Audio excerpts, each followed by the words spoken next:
Los discípulos de Juan y los de los fariseos ayunaban. Y vinieron y le dijeron a Jesús: ¿por qué los discípulos de Juan y los de los fariseos ayunan y tus discípulos no ayunan? El problema aquí era la práctica del ayuno. El ayuno es una práctica religiosa que consiste en abstenerse de alimentos, ya sea totalmente o en parte, con un propósito espiritual. Y eso es muy importante. Si no hay un propósito espiritual en medio, esa abstinencia de alimentos se convierte simplemente en una dieta.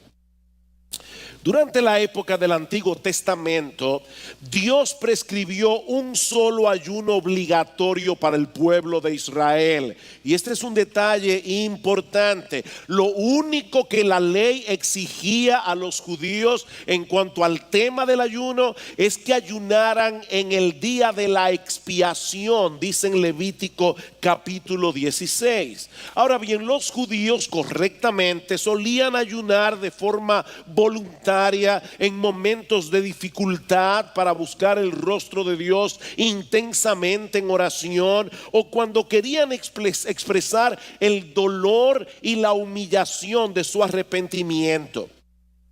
Pero andando el tiempo, algunos comenzaron a ver el ayuno, y lamentablemente hay muchas personas que ven el ayuno en el día de hoy exactamente desde esa perspectiva. Algunos comenzaron a ver el ayuno como un medio para torcerle el brazo a Dios, para ganar el favor y la misericordia de Dios. Es como decirle: mira, Señor, aquí estoy yo sufriendo para que tú me hagas caso. Es una forma de ablandarle el corazón a Dios, mientras que otros comenzaron a usar el ayuno para mostrarle a los demás la profundidad de su devoción a Dios, como había ocurrido con los escribas y los fariseos en el tiempo del Señor. El ayuno era su departamento de publicidad.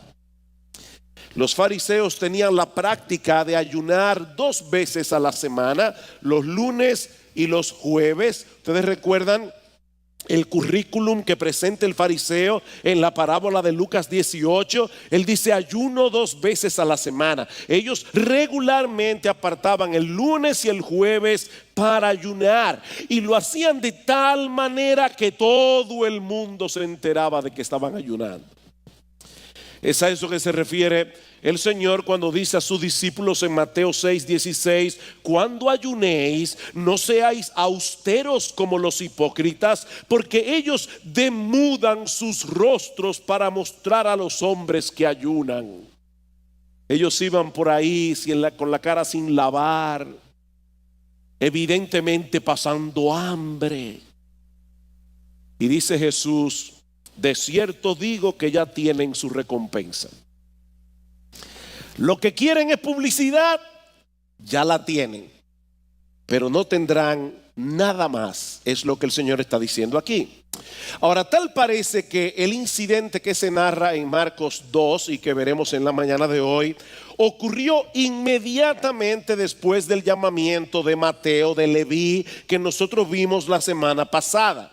Si ese fue el caso, hermano, yo quiero que ahora ustedes usen su imaginación y vean a estos fariseos, a estos escribas, ¿verdad?, fuera de la casa de Mateo, ayunando, porque dice Marcos: los discípulos de Juan y los de los fariseos ayunaban, y la idea es, estaban ayunando.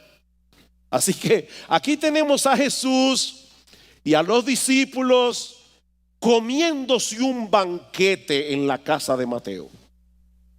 Y aquí tenemos a los fariseos mirando por la ventana, ¿verdad?, la comida. Y es por eso que se acercan al Señor y le preguntan: ven acá, ¿qué es lo que está pasando aquí? Es interesante notar que dice el texto que fueron los discípulos de Juan y los de los fariseos. O sea, los fariseos se dieron cuenta que los discípulos de Juan también estaban ayunando. Así que decidieron decirle, vamos juntos a preguntarle a Jesús por qué Él vive de la manera que vive, por qué Él no practica lo que nosotros practicamos. Por supuesto, esto es interesante porque los fariseos no le habían hecho caso a la predicación de Juan el Bautista cuando señaló a Jesús como el Mesías del Antiguo Testamento.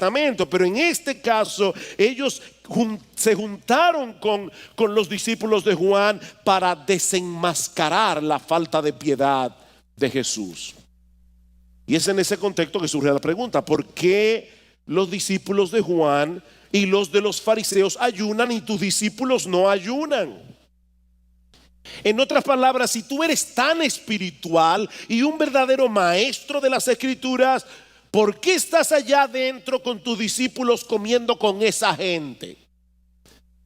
¿Por qué no les enseñas a vivir por un estándar religioso más elevado como hacemos nosotros, los fariseos y los discípulos de tu amigo Juan?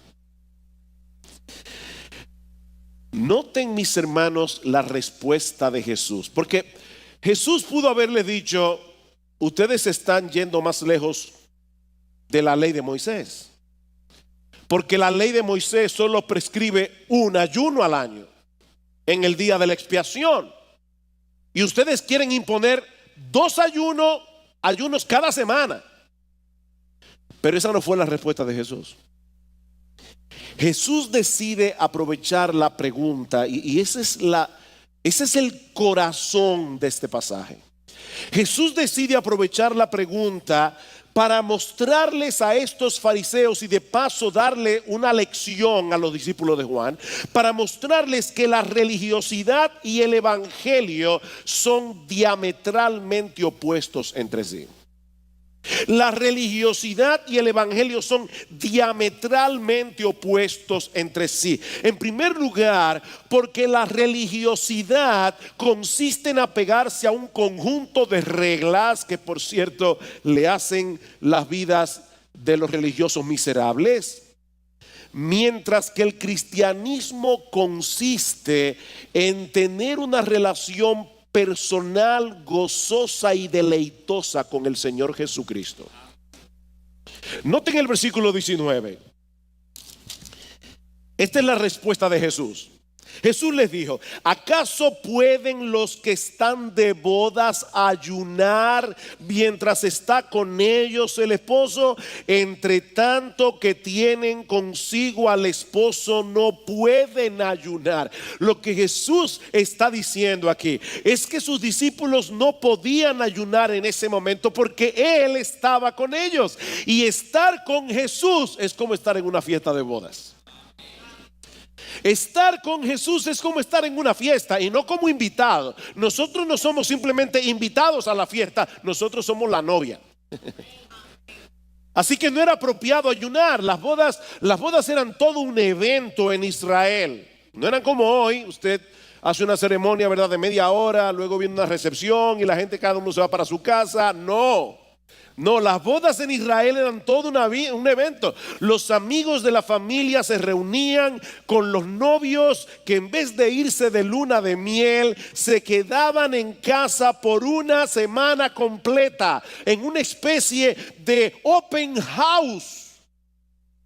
Fiesta y celebración en la que los novios eran tratados como reyes. De hecho, en algunas bodas se coronaba al novio y se coronaba a la novia. Eran tratados como reyes por una semana de celebración completa. Era una ocasión de mucho gozo y de mucha alegría. Así que no era apropiado que una persona decidiera ayunar en medio de una fiesta de bodas. Imagínense eso. Todo el mundo comiendo y bebiendo, pasando los platos, y ahí está ese individuo recluido por allí ayunando, con una cara larga, no compartiendo con nadie. De hecho, es interesante notar que los rabinos prohibían ayunar en tiempo de bodas. Los rabinos de Israel, ellos decían: no se debe practicar no se debe llevar a cabo ninguna práctica religiosa que impida el gozo de la festividad, incluyendo el ayuno. Y esa es la figura que usa Jesús aquí para ilustrar el gozo de sus discípulos por su presencia con ellos. Mira, mi amigo, yo no sé ¿cuál es el concepto que tú tienes en mente de lo que significa tener una relación personal con Jesús? Pero la Biblia lo presenta como estar en una fiesta de bodas. Muchos se imaginan a los cristianos como un grupo de personas aburridas y amargadas que van por la vida reclutando a los que están gozando demasiado para que compartan su aburrimiento. Pero eso no es exactamente lo que la Biblia presenta acerca del cristianismo. El Señor dice en Juan capítulo 10, versículo 10: yo he venido para que tengan vida y para que la tengan en abundancia. Estaba leyendo algo que cuenta Erma Bombeck. Erma Bombeck es una humorista norteamericana, murió hace unos años, y ella estaba un día en una iglesia de visita y había una niña en la iglesia que le estaba sonriendo. Ella no estaba haciendo bulla, ella no estaba distrayendo a nadie, simplemente le estaba sonriendo. Y cuando la mamá se dio cuenta, me imagino que en un tono bien severo, le dijo: deja de sonreír, que estamos en la iglesia. Y entonces le dio un manotazo por la cabeza y le dijo: ahora está mejor. Comentando acerca de este incidente, Erma Bombeck dice que algunas personas vienen a la iglesia como si acabaran de leer el testamento de una tía rica que ha decidido dejarle todo a herencia al hámster que tienen de mascota. Ellos acaban de enterarse que no le dejaron nada de herencia, así es que vienen a la iglesia. Pero mis hermanos, eso no es precisamente lo que Dios espera de nosotros cuando nos reunimos a adorarle en el nombre de nuestro Señor Jesucristo. Salmo 100: cantad alegres a Dios, habitantes de toda la tierra, venid ante su presencia con regocijo. Sí, nosotros debemos adorar a Dios con reverencia, pero eso no significa que debemos comportarnos en la iglesia como si estuviéramos en un funeral. Jesús está en medio nuestro, porque Él lo prometió. Y su presencia debe ser motivo de gozo, debe ser motivo de algarabía, no de tristeza. Estar con Jesús es estar en una fiesta. ¿Quiere esto decir que los cristianos no deben ayunar? Por supuesto que no. Noten lo que dice el versículo 20. Pero vendrán días cuando el esposo les será quitado y entonces ayunarán. ¿Ven? Vendrán días cuando el esposo les será quitado y entonces ayunarán. Cuando la fiesta de bodas termina, ¿verdad? Todos los invitados se van a la casa, cada uno, ¿verdad?, contento de haber estado en esa festividad. Pero la figura que Jesús está usando aquí es bien extraña, porque la figura es la de una fiesta de bodas donde de repente el novio es quitado. Y la palabra que se usa allí es arrebatado violentamente. Esta es la primera alusión que hace Jesús en el Evangelio de Marcos a su propia muerte. Jesús sabía desde el principio que el propósito de su venida era morir en una cruz por los suyos como nuestro sustituto. Más adelante Él lo va a decir más claramente. Esta es una alusión velada, pero más claramente en Marcos capítulo 8 versículo 31 dice el Señor: comenzó a enseñarles que le era necesario al Hijo del Hombre padecer mucho y ser desechado por los ancianos, por los principales sacerdotes y por los escribas, y ser muerto y resucitar al tercer día. Cristo sabía desde el principio: yo vine a morir. Y más adelante en Marcos capítulo 10 Versículo 45, vemos el propósito de su muerte. Porque el Hijo del Hombre no vino para ser servido. Él vino para servir y para dar su vida en rescate por muchos. Y ese por allí es en lugar de. Cristo vino a pagar el rescate nuestro para que nosotros podamos ser comprados por Dios, rescatados del mercado de esclavos para ser de Él. Mis hermanos, Cristo tuvo que morir para que nosotros pudiéramos vivir. Él tuvo que ser abandonado por el Padre en la cruz del Calvario para que nosotros pudiéramos ser adoptados como hijos. Y aunque Él resucitó de los muertos y prometió estar con nosotros todos los días hasta el fin del mundo, esa separación física de los suyos iba a traer como consecuencia una nueva etapa en nuestra relación con Cristo, en la que la práctica del ayuno sería necesaria en ocasiones. Eso es lo que Jesús está diciendo allí. Los creyentes estamos en un mundo hostil. Los creyentes estamos en medio de una guerra en contra del pecado. Así que hasta que nuestro Señor Jesucristo regrese en gloria, mis amados hermanos, nos veremos en la necesidad de ayunar. Pero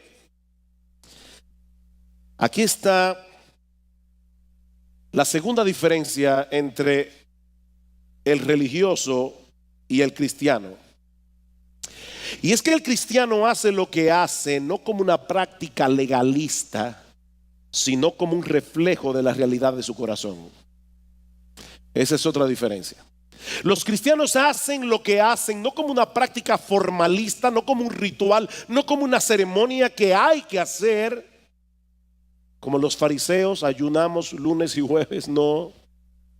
Es una práctica que corresponde con la realidad del corazón. Por eso en el texto de Mateo que yo le cité, Mateo capítulo 6, versículo 16 en adelante, escuchen otra vez lo que dice el Señor Jesucristo a sus discípulos: cuando ayunéis, no seáis austeros como los hipócritas, porque ellos demudan su rostro para mostrar a los hombres que ayunan. De cierto os digo que ya tienen su recompensa. Pero tú, cuando ayunes, fíjense que el Señor da por sentado que los suyos iban a tener que ayunar. Pero tú, cuando ayunes, unge tu cabeza y lava tu rostro, pon tu mejor cara, para no mostrar a los hombres que ayunas, sino a tu Padre que ve en lo secreto, y tu Padre que ve en lo secreto te recompensará en público. ¿Qué es lo que el Señor está diciendo aquí?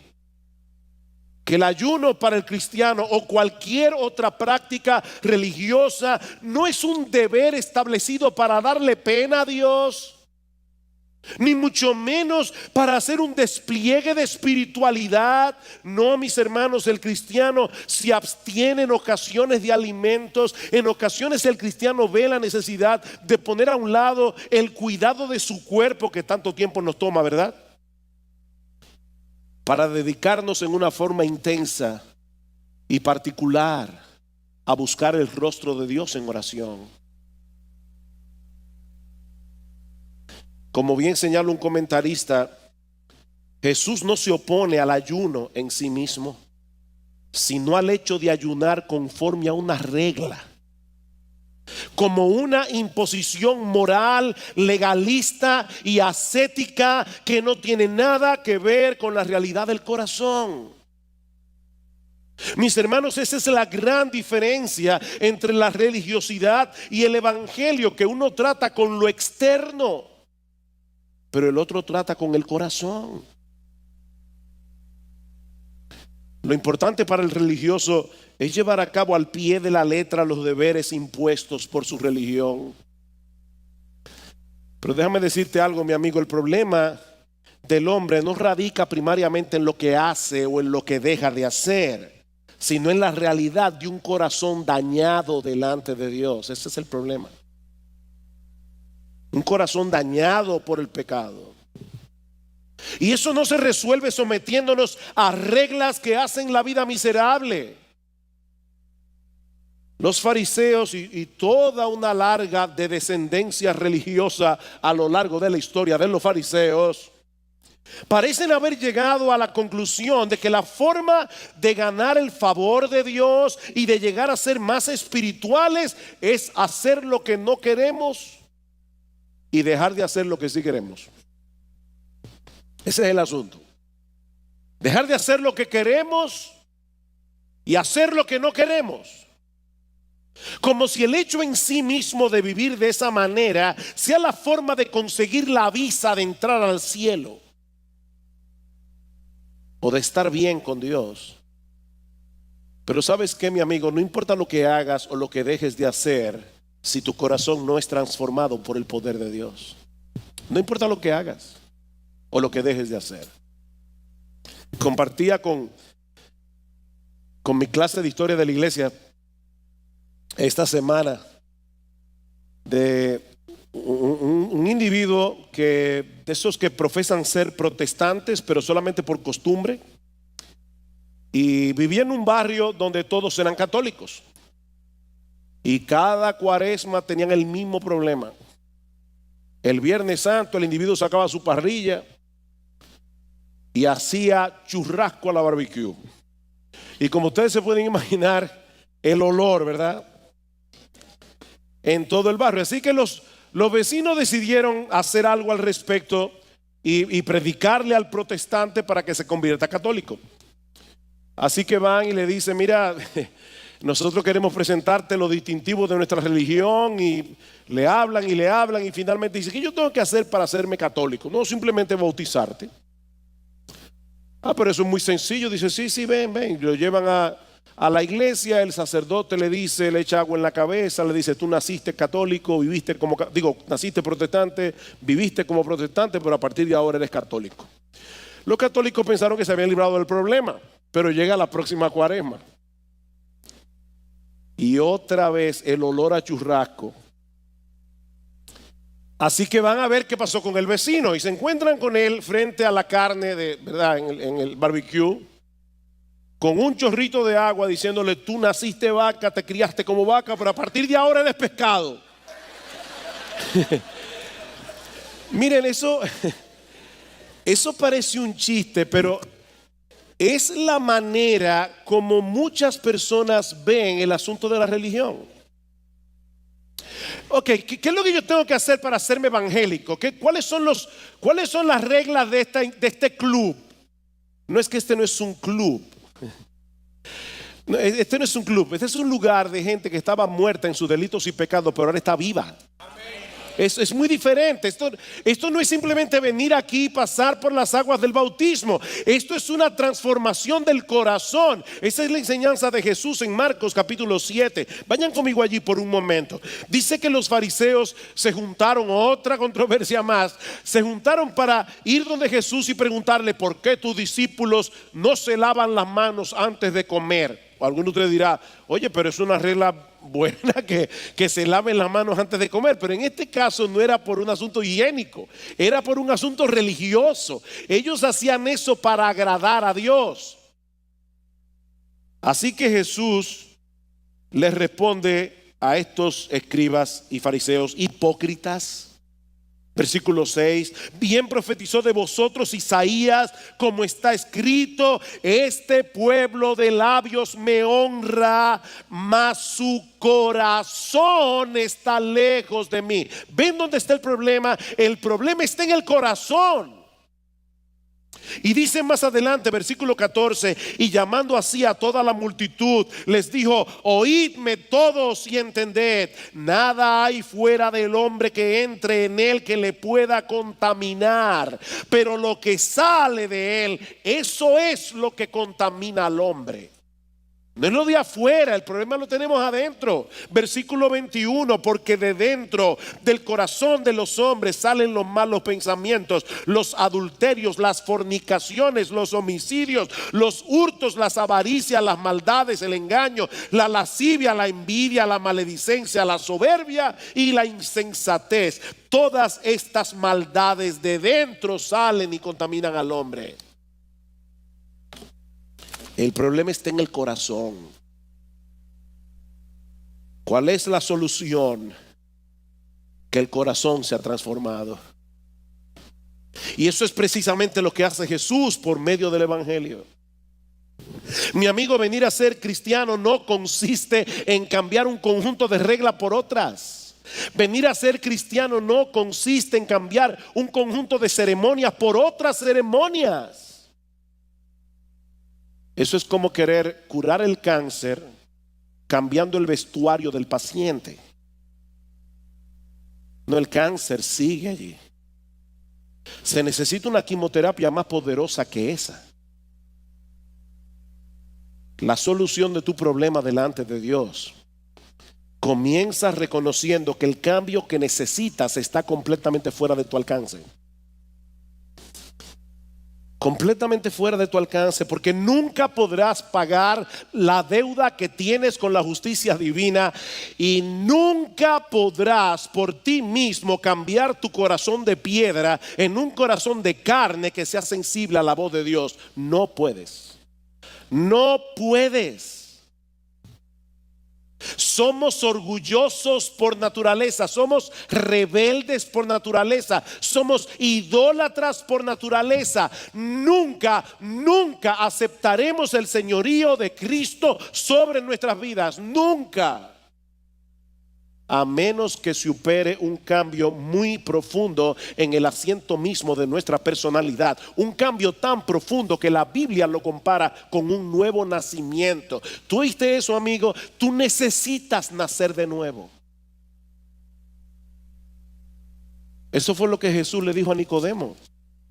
Nicodemo era fariseo, Nicodemo era un hombre decente, Nicodemo era un hombre muy religioso, Nicodemo era un maestro de su religión, dice en Juan capítulo 3 versículo 2. Y para colmo de males, dice la escritura que Nicodemo creía que Jesús había venido de Dios como maestro. Y Nicodemo va de noche a casa de Jesús para hablar con él y le dice: yo quiero que tú y yo tengamos una plática religiosa. Yo sé que tú has venido de Dios como maestro, porque nadie puede hacer estas señales que tú haces si no está Dios con él. Y Jesús le dice: Nicodemo, déjame decirte algo de entrada. El que no nace de nuevo no puede ver el reino de Dios. A este hombre religioso, decente, moralista, el que no nace de nuevo no puede ver, no puede entrar en el reino de Dios. Mi amigo, para tú poder ir al cielo hay que parirte otra vez, porque naciste dañado por el pecado. Yo sé que eso no es agradable de oír, pero eso es lo que dice la Biblia. Y eso es lo que hace Jesús si vienes a Él en arrepentimiento y fe. Dice en 2 Corintios capítulo 5 versículo 14: el amor de Cristo nos constriñe pensando esto, que si uno murió por todos, luego todos murieron, y por todos murió para que los que viven ya no vivan para sí. Esa es la obra que hace Jesús. Y en el versículo 17 de ese mismo capítulo dice que Jesús vino a hacer todas las cosas nuevas. Es un cambio radical. Y eso nos lleva a la segunda enseñanza de ese pasaje. Ya vimos que el evangelio y la religión son diametralmente opuestos entre sí, pero ahora Jesús nos va a enseñar a través de dos parábolas que Él no vino a reformar el sistema religioso de los fariseos, ni ningún sistema religioso. Él vino a traer algo completamente distinto. Él no vino a reformarte, Él vino a traer algo completamente diferente. Versículo 21 de Marcos capítulo 2. Nadie pone remiendo de paño nuevo en vestido viejo. De otra manera, el mismo remiendo nuevo tira de lo viejo y se hace peor la rotura. Es increíble cómo el Señor usa ilustraciones tan cotidianas, ¿verdad?, para traer enseñanzas teológicas tan profundas. ¿Qué es lo que Jesús está diciendo aquí? Bueno, algo que toda ama de casa en Israel sabía. Y recuerden que en esa época no había poliéster. Las telas no eran como las de ahora. Eran telas distintas. ¿Y qué es lo que Jesús está diciendo aquí? Que si tú pones un remiendo de paño nuevo en un vestido viejo, cuando laves por primera vez el vestido, ese paño nuevo va a encoger. Y ¿sabes lo que va a pasar? Vas a hacer peor la rotura del vestido viejo. ¿Y qué significa esto? Que eso mismo ocurre cuando una persona trata de completar su vida religiosa añadiéndole a Jesús. Cuando una persona trata de completar su vida religiosa como si Jesús fuera un parcho. Voy a seguir en mi antigua religión, pero ahora estoy mejor que antes porque ahora también tengo a Jesús. Wow, eso parece perfecto. Tengo lo que tenía y algo más. A Jesús. No, mi amigo, eso no funciona. Porque Jesús no vino a mejorar lo viejo, Él vino a reemplazarlo por algo completamente nuevo. Él no vino a mejorar lo viejo, sino a reemplazarlo por algo muchísimo mejor. Y saben que eso incluye los aspectos ceremoniales de la ley de Moisés que Dios mandó. Hay un grupo de personas que se llaman judíos mesiánicos. Y ellos dicen ser cristianos, aceptan a Jesús como Mesías, pero ellos guardan algunas de las ceremonias que nosotros encontramos en el Antiguo Testamento. Eso es exactamente en violación a lo que Jesús está enseñando aquí. Eso es ponerle al Antiguo Testamento el parcho de Jesús, a las ceremonias del Antiguo Testamento. No, mis hermanos, todos esos ritos y ceremonias no son más que sombras, dice Pablo en Colosenses capítulo 2 versículo 16, sombras que apuntan hacia el cuerpo de Jesús. El cuerpo está ahí, ya no necesitamos la sombra. Si continuamos practicando todas estas cosas, estamos pasando por alto el hecho de que Jesús ya vino. Eso no tiene sentido. Jesús no vino a remendar lo viejo. Jesús vino a introducir lo nuevo. De paso, esto también rebate la idea que tienen algunos de que debemos hacer una religión universal. ¿Han oído eso? Y tomar de todas lo mejor. La fe Bahá'í hace eso. Vamos a tomar de todas lo mejor y vamos a incluir a Jesús. No. Otra vez tenemos que insistir en que Jesús no puede ser un parche en ningún sistema religioso. Es Jesús y solo Jesús, sin nada aparte de Jesús. Solo en Jesús. Solo en Jesús.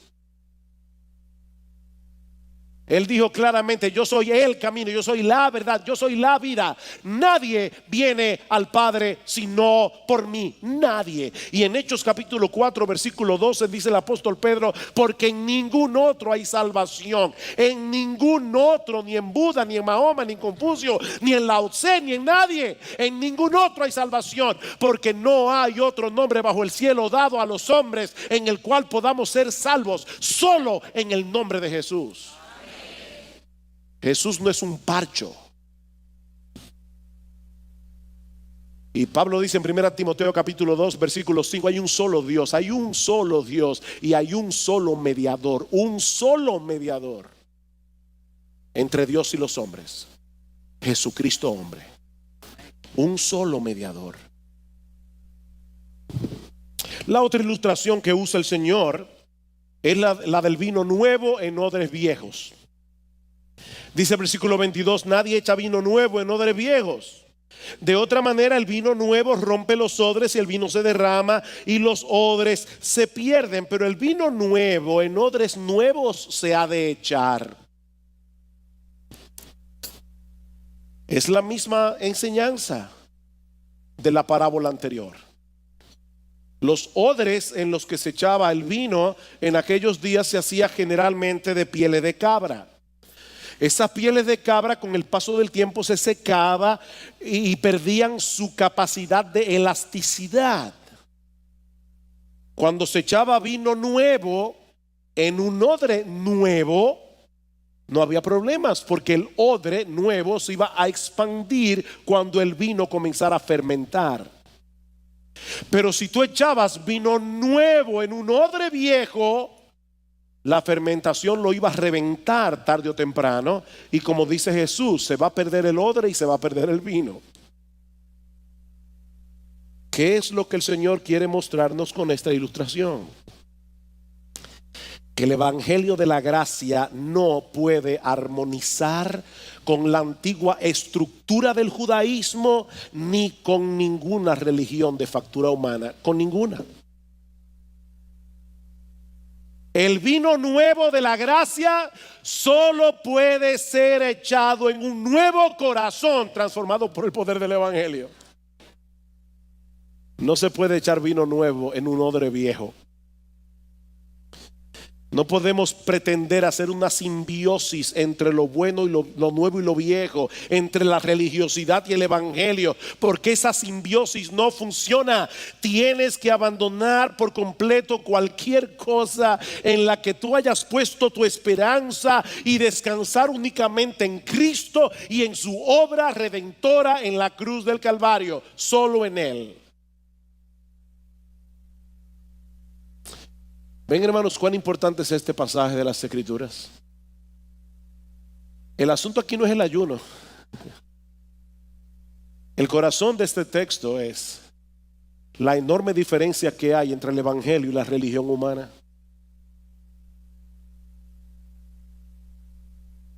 Steve Lawson señala que hay al menos 4 cosas que nosotros aprendemos en este pasaje acerca de la vida cristiana. Y lo traigo a modo de conclusión. 4 cosas que nosotros aprendemos en este pasaje acerca de la vida cristiana. La primera es que el cristiano es un individuo que ha recibido una vida nueva. ¿Qué es un cristiano? Alguien que ha recibido una vida nueva. Es interesante notar que la palabra nuevo que aparece en el versículo 21 y en el versículo 22 no se usaban para señalar algo nuevo en relación con el tiempo, sino más bien algo nuevo en cuanto a su calidad.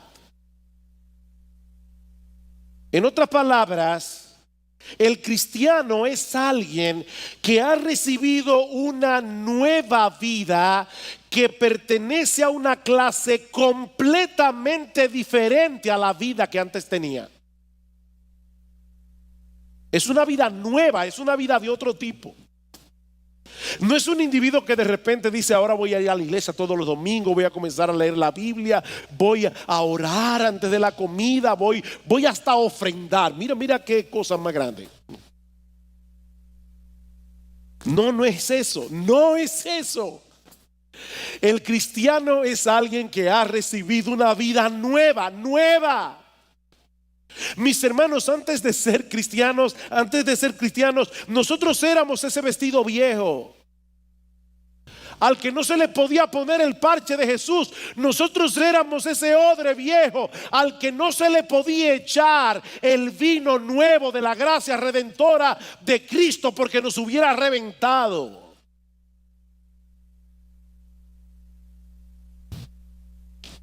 Cristo con su poder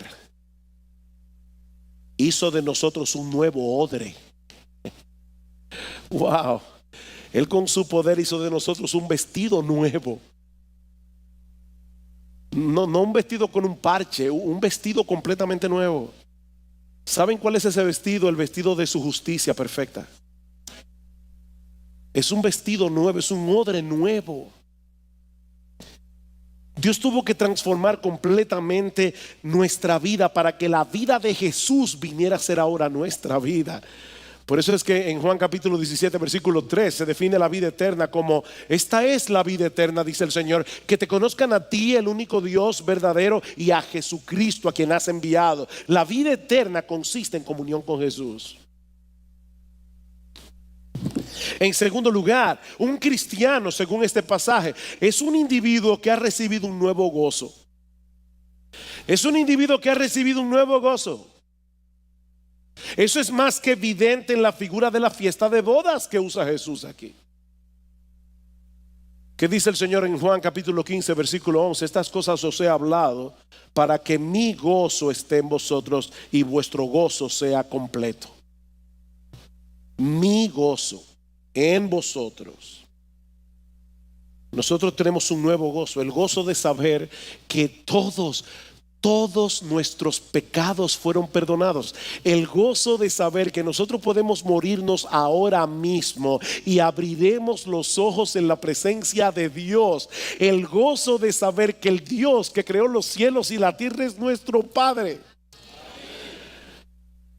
Que cuando le decimos Padre nuestro que estás en los cielos, sus oídos están atentos a nuestro clamor, como si nosotros fuéramos el único creyente que estuviera orando en ese momento. El gozo de saber que tenemos una herencia eterna en los cielos. El gozo de saber para qué estamos aquí. ¿Cuál es el propósito de nuestra existencia? Mis hermanos, Cristo vino a traer de vuelta el gozo de la fiesta de bodas. Y recuerda, nosotros no somos invitados, nosotros somos la novia. ¿Tú te acuerdas cuando te casaste? Si te casaste obligado, no lo recuerdes. Pero si te casaste enamorado, ¿tú recuerdas el gozo del día de tus bodas?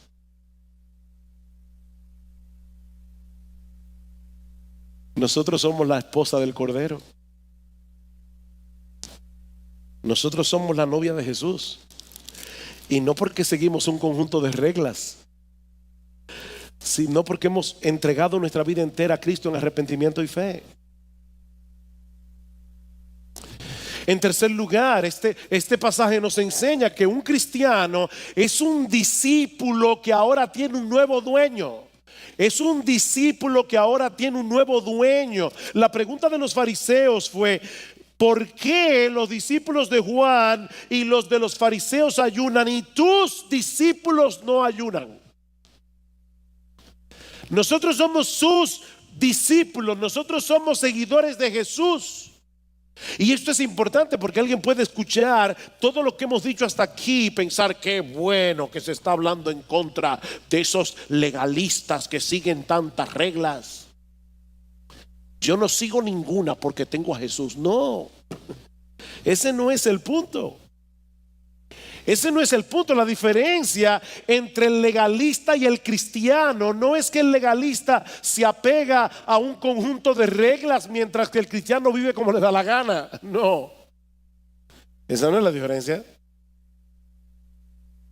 La diferencia es que el cristiano es movido a vivir como vive, es movido a hacer lo que hace por amor a Jesús, por la motivación del evangelio, porque su vida ha sido transformada por Jesús. Yo le doy tantas gracias al Señor porque en su providencia Él conectó el mensaje de hoy con el conversatorio de esta tarde, porque una cosa tiene que ver con la otra. Los fariseos ayunaban y los cristianos ayunan, pero son dos ayunos muy diferentes. Porque este lo hace como un deber impuesto por su religión. Este lo hace porque tiene una relación con su Padre Celestial, cuando Él quiere dedicarse intensamente a buscar el rostro de su Padre en el nombre de Cristo por el poder de su Espíritu. Son dos cosas muy diferentes. Es el corazón lo que ha sido transformado. Y ese corazón ahora tiene dentro el vino nuevo de la gracia redentora de Jesús. Y cuando ese vino comienza a expandirse en el corazón, eso se ve en la vida del creyente. Eso se ve porque comienza a desplazar no solamente tu antigua religión, comienza a desplazar tu vida centrada en ti misma. Ese es el vino nuevo de la gracia redentora de Cristo, obrando en ese odre nuevo.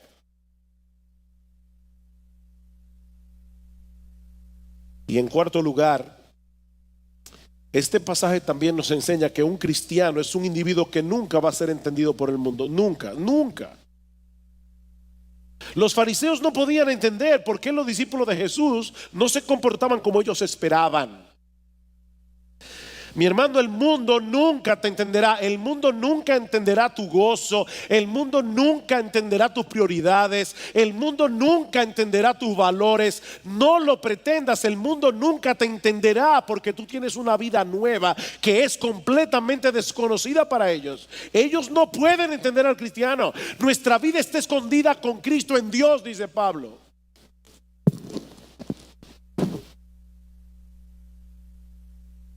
Y de paso, una advertencia: las personas que más mal nos van a entender son los religiosos que están perdidos. Esos son los que menos pueden entender a los cristianos. Los religiosos que todavía están muertos en sus delitos y pecados jamás van a entender esto. Y si tú estás aquí sin Cristo en esta mañana, por favor, no pienses ni por un momento que este mensaje no tiene nada que ver contigo, porque este mensaje tiene todo que ver contigo. Todo que ver contigo.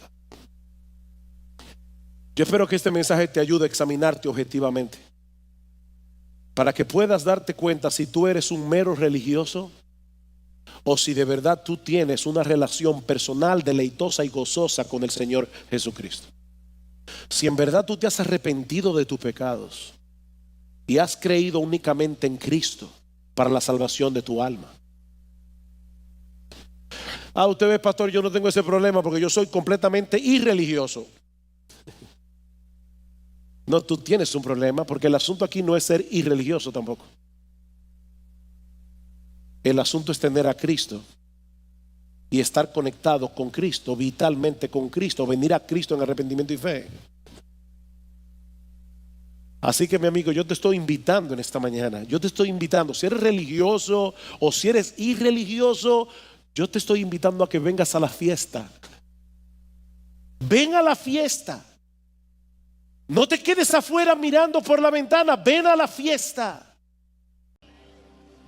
Jesús está vivo, Jesús está presente, Jesús está obrando en medio de su iglesia.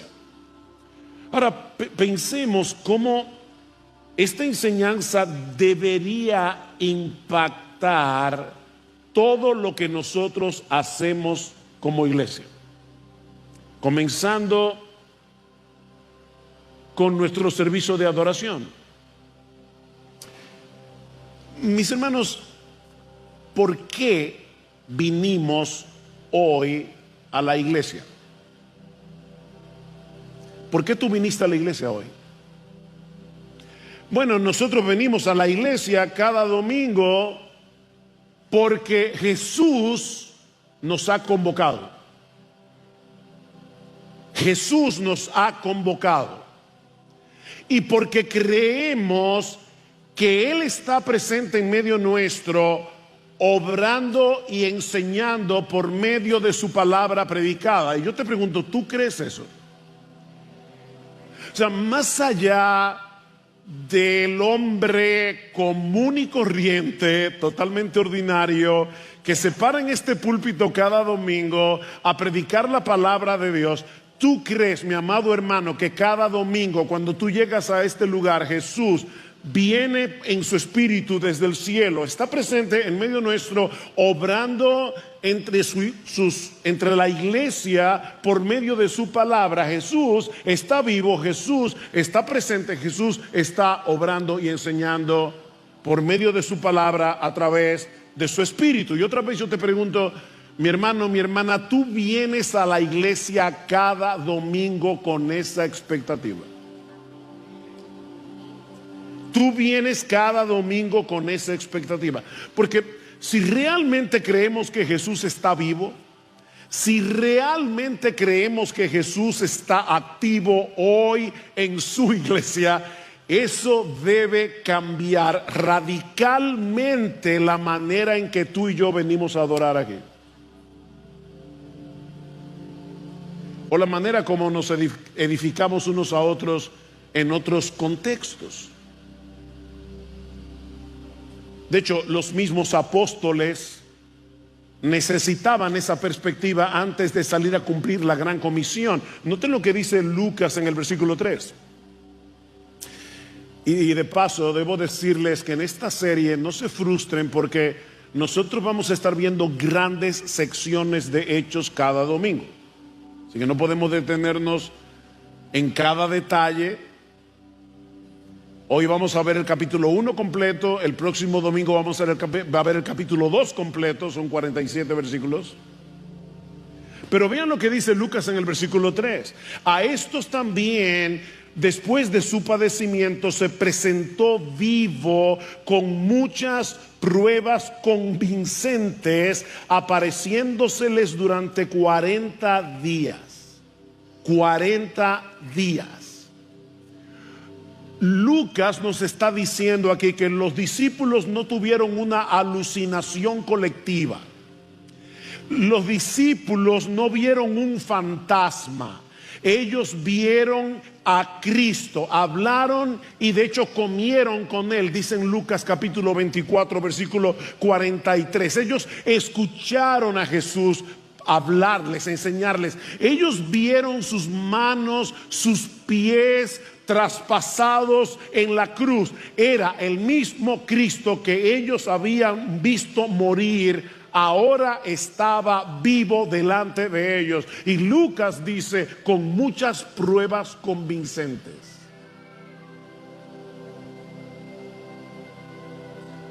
Esa certeza, mis hermanos, era esencial, porque nadie entrega su vida para servirle a un Cristo muerto. Ahora, Jesús no solamente se les apareció, y dice Lucas, con pruebas irrefutables, sino que Lucas nos dice también que les dio un curso intensivo del reino de Dios. Vean otra vez el versículo 3. Dice, a estos también, después de su padecimiento, se presentó vivo, con muchas pruebas convincentes, apareciéndoseles durante 40 días y hablándoles de lo concerniente al reino de Dios. Todos nosotros sabemos que durante su ministerio terrenal, los discípulos habían dado muestras de ser bastante lentos para entender algunas de las cosas que Jesús les enseñó acerca de su obra, algunas de las cosas que Jesús les enseñó acerca del reino. Pero ahora que Jesús ha resucitado, ellos están en una mejor posición para comprender sus enseñanzas. Y aunque no tenemos un relato detallado de lo que Jesús les enseñó durante esos 40 días, nos habría encantado saber qué fue lo que Jesús les enseñó acerca del reino de Dios. Bueno, en Lucas capítulo 24 nosotros tenemos una idea bastante clara del contenido del curso. Y básicamente Jesús les mostró en esos 40 días cómo se cumplieron en Él todas las promesas mesiánicas que fueron profetizadas en el Antiguo Testamento. Vayan conmigo a Lucas capítulo 24. Lucas capítulo 24, y vamos a leer los versículos 44 al 49. Y de paso, hermanos, esto es clave para que nosotros podamos entender el Antiguo Testamento. Jesús es el centro de las Escrituras. Jesús es el centro del Antiguo Testamento. Jesús engloba todas las esperanzas mesiánicas, todas las esperanzas de salvación que Dios reveló desde Génesis capítulo 3, versículo 15. Dice Lucas 24, 44, y les dijo: esto es lo que yo os decía cuando todavía estaba con vosotros, que era necesario que se cumpliera todo lo que sobre mí está escrito en la ley de Moisés, en los profetas y en los salmos. Entonces les abrió la mente para que comprendieran las Escrituras. En otras palabras, Cristo es la llave que abre el entendimiento para que nosotros podamos entender correctamente el Antiguo Testamento.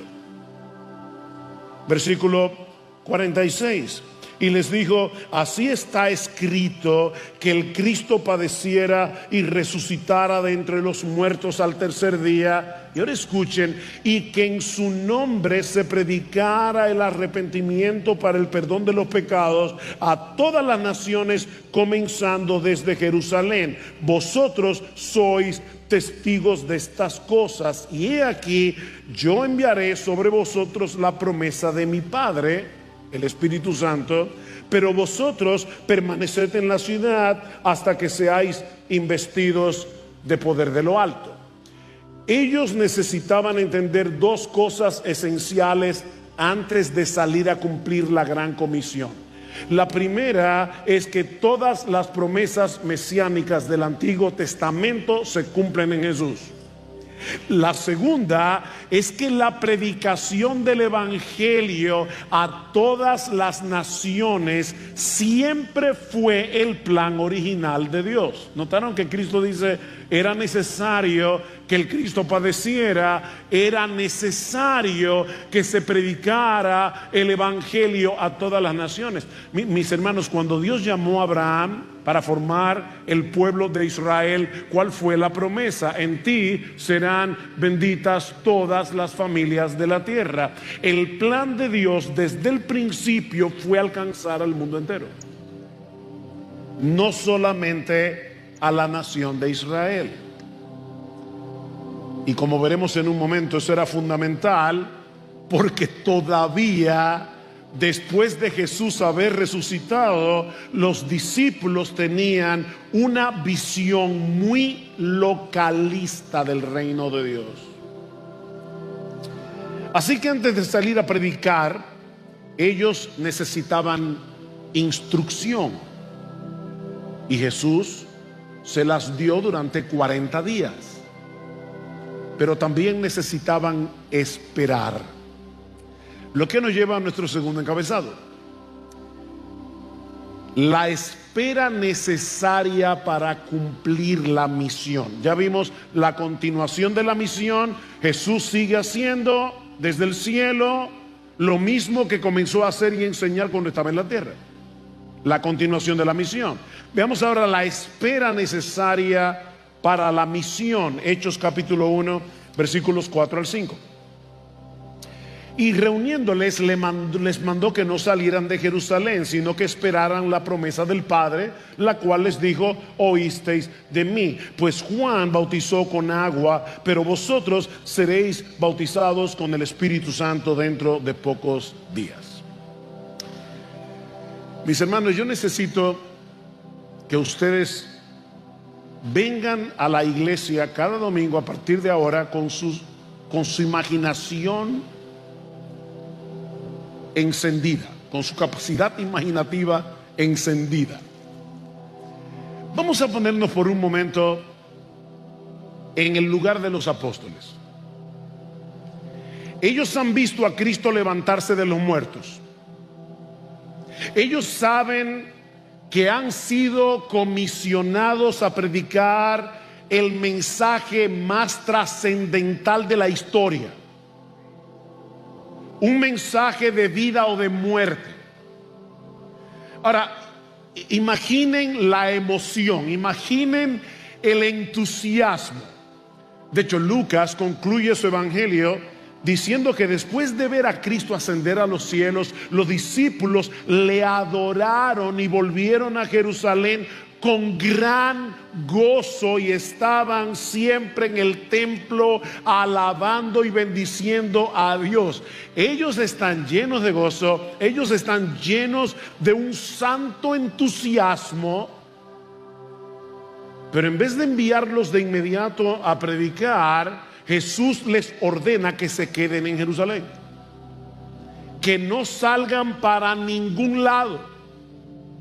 No les dice que diseñen una estrategia evangelística, no les dice que comiencen ningún movimiento, les dice que esperen. ¿Por qué? Bueno, porque la misión que Jesús les ha encomendado no puede llevarse a cabo en fuerzas humanas. La tentación de los discípulos pudo haber sido lanzarse de inmediato a la tarea. Después de todo, ellos tenían un mensaje urgente, un mensaje poderoso que compartir, pero Jesús, y hermanos, esto es muy importante para ti y para mí aquí hoy, Jesús les hace ver que el entusiasmo no es suficiente. Jesús les hace ver que la preparación doctrinal no es suficiente. Jesús tuvo 40 días dándoles un curso intensivo del reino de Dios y les está diciendo todavía no es suficiente. Jesús les está diciendo que la pasión por la verdad no es suficiente. Mis hermanos, para cumplir la misión de Dios se necesita el poder de Dios. Y ese poder no proviene de la sabiduría humana, ese poder proviene del Espíritu Santo. Versículo 5, Juan bautizó con agua, pero vosotros seréis bautizados con el Espíritu Santo dentro de pocos días. La palabra bautismo significa lavar, pero también significa sumergir. Así que Jesús les está diciendo, antes de salir a predicar, ustedes necesitan sumergirse, ser sumergidos en el poder del Espíritu Santo. Esta espera no era una pausa innecesaria, era un recordatorio fundamental de que la obra de Dios solo puede hacerse en el poder de Dios. Si los discípulos hubieran intentado predicar, si hubieran intentado establecer la iglesia sin el Espíritu Santo, habrían fracasado. Y de nuevo, hermanos, esta es una lección que todos nosotros necesitamos recordar. No podremos hacer nada sin el Espíritu Santo. Es el Espíritu el que nos da coraje y la sabiduría para proclamar un mensaje que el mundo rechaza, para proclamar un mensaje que muchas veces nos meterá en problemas. Es el Espíritu Santo el que convence los corazones. Es el Espíritu Santo el que le da vida a los muertos en sus delitos y pecados. Es el Espíritu Santo el que le da crecimiento espiritual a la iglesia. Es el Espíritu Santo.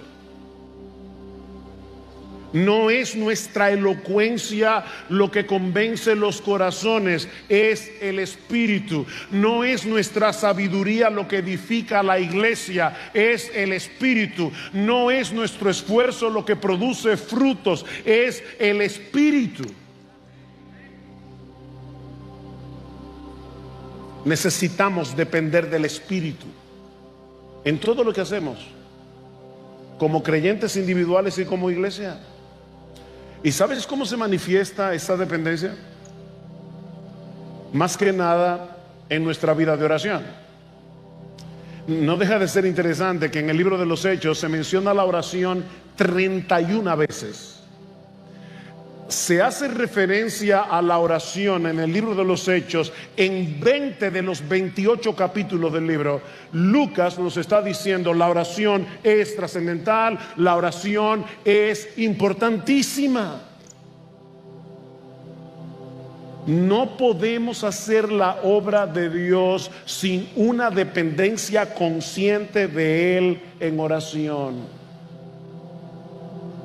Pensando en esto, hermanos, nosotros debemos dar muchas gracias al Señor, porque hay hermanos en nuestra iglesia que oran continuamente por los ministerios distintos que hay aquí en IBCJ.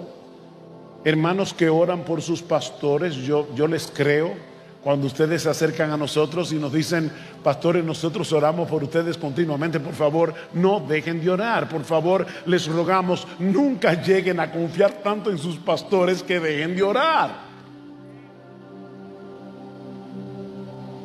Pero ¿saben qué?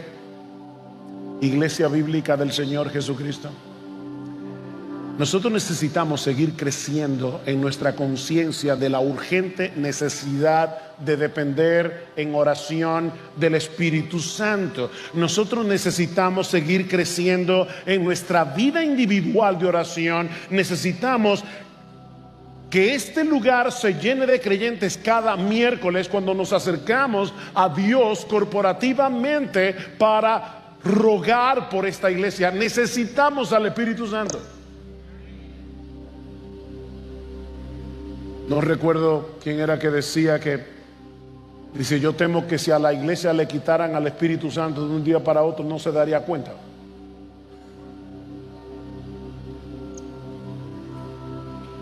Necesitamos al Espíritu Santo. Ninguna rama particular del cristianismo secuestró al Espíritu Santo.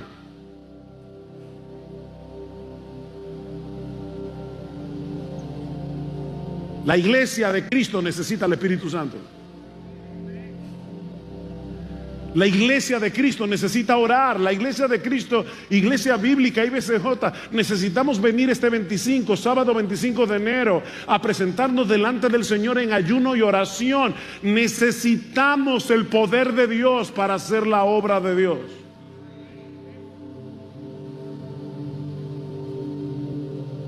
No hay capacidad humana que sea suficiente para eso.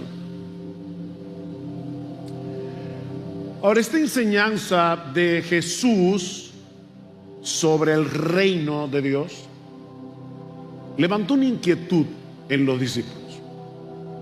Lo que nos lleva a nuestro tercer encabezado. Ya vimos la continuación de la misión, la espera necesaria para la misión. Veamos ahora en tercer lugar una expectativa corregida para poder definir la misión. Una expectativa corregida para definir la misión. Versículo 6. Entonces los que estaban reunidos le preguntaban diciendo: Señor, ¿restaurarás en este tiempo el reino a Israel? En otras palabras, ¿es este el momento en que todas las promesas del Antiguo Testamento sobre un reino glorioso y restaurado se cumplirán en su totalidad? Estos discípulos habían crecido leyendo en el Antiguo Testamento las promesas de un tiempo en que Dios establecería su reino sobre la tierra, restaurando la paz y la justicia. Ellos sabían que el paraíso perdido por causa del pecado sería recobrado.